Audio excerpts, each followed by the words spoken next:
তো হ্যালো বন্ধুরা, কেমন আছো তোমরা সবাই? আশা করছি ভালোই আছো।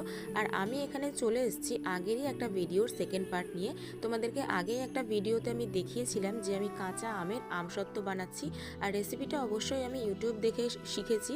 তো এটা আমি আগে কখনো বানাইনি, তাই এটা আমার প্রথম অভিজ্ঞতা যে কাঁচা আমের আমসত্ত্ব কীভাবে বানায় আর সেটা আদৌ হয় কি না এটা জানার জন্যই আমি এই রেসিপিটা ট্রাই করেছিলাম। আর হ্যাঁ, এটা আমার হয়েছে, তোমরা সেটা দেখতেই পাচ্ছ। আর হওয়ার পর পিস পিস করে কাটার পর এটা হলো ফাইনাল লুক। তো আমি অবশ্যই তোমাদের কাছে রেসিপিটা শেয়ার করব, তোমরাও আমার মতো এভাবে বাড়িতে বানিয়ে নিতে পারো। আর খুব সুন্দরভাবে এই দেখো আমসত্ত্বটা উঠে যাচ্ছিল ছুরি দিয়ে কাটার পর। প্রথমে আমি কাঁচা আমগুলোকে ছাড়িয়ে সিদ্ধ করে নিয়েছিলাম, আর তারপর সেটাকে আবারও ছেঁকে নিয়ে কড়াইতে দিয়ে আমি খানিকটা লঙ্কা গুঁড়ো, লবণ আর বেশ পরিমাণ মতো চিনি দিয়ে এটাকে একটা জেলি মতো বানিয়ে নিয়ে দুটো থালার মধ্যে আমি তেল দিয়ে এটাকে ছড়িয়ে 2 দিন পুরো রোদে দিয়েছিলাম। আর তারপরে এটা হলো ফাইনাল লুক। তো কেমন হয়েছে অবশ্যই জানিও।